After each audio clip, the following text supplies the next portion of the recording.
पर आप लोगों को दाखिला नहीं मिलेगा। मैं खाली सीटों पे मैं एडमिशन मांग रहा हूँ। मुझे बोले कि तू दलित है, जूता साहब ये बोल रहे यहाँ से हट जाओ, मुझे डरा रहे हैं यहाँ पर, मैं कहाँ जाऊँ? सक्षम अधिकारी को पहले अपना पर्चे बता दीजिए। सबसे पहले भैया नमस्कार आपको। भैया मेरा नाम शिवम सोनकर है, मैं काशी हिंदू विश्वविद्यालय का छात्र हूँ।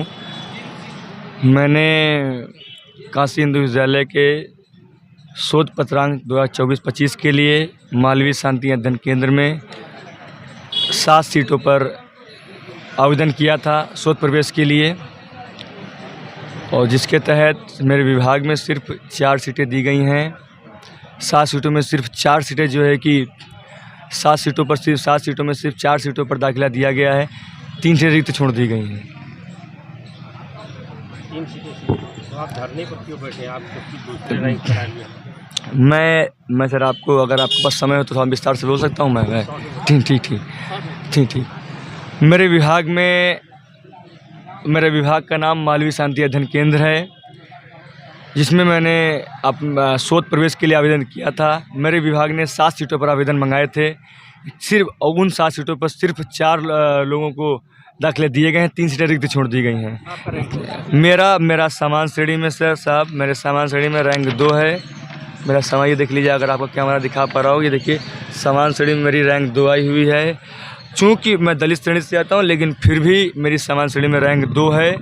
उसके बावजूद भी, सीटें रिक्त होने के बावजूद भी मुझे या योग्य उम्मीदवारों को दाखिला नहीं दिया गया है। जब मैंने विभाग से पूछा कि ऐसा क्यों है, तो उन्होंने कहा कि आप काशी हिंदू विश्वविद्यालय के मुख्य परीक्षा नियंत्रक कार्यालय जाइए।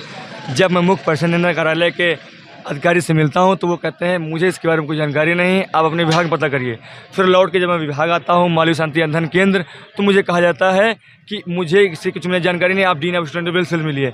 सर जब मैं 5-7 बार विभाग से डीन ऑफ स्टूडेंट वेलफेयर से सर मैं कंट्रोल ऑब्जर्वेशन दौड़ लिया, जब थक हार गया तो मेरे मन में आया क्यों ना मैं आत्महत्या कर लूँ।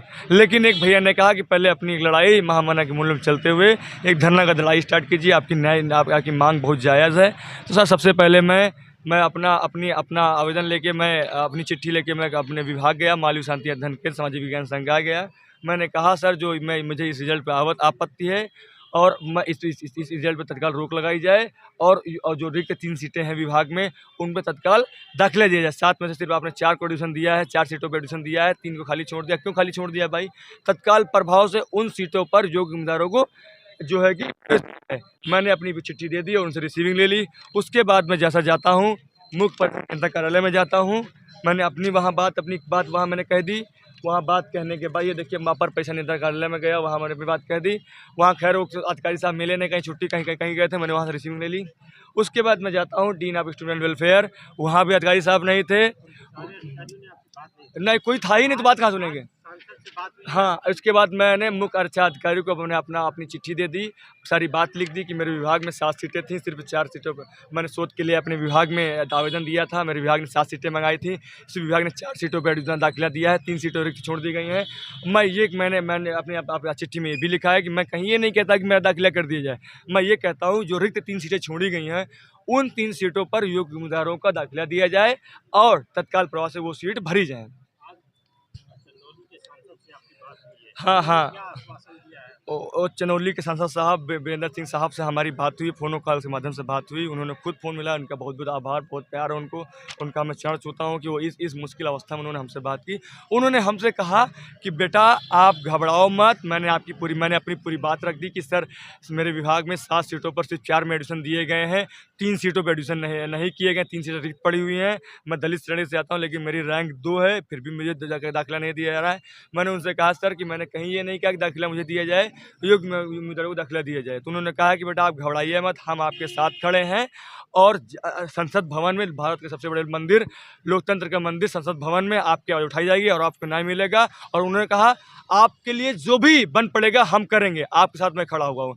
और आपके चैनल के माध्यम से मैं ये स्पष्ट कर देना चाहता हूँ, ये एक शैक्षणिक धरना प्रदर्शन है, ये अकादमिक धरना प्रदर्शन है।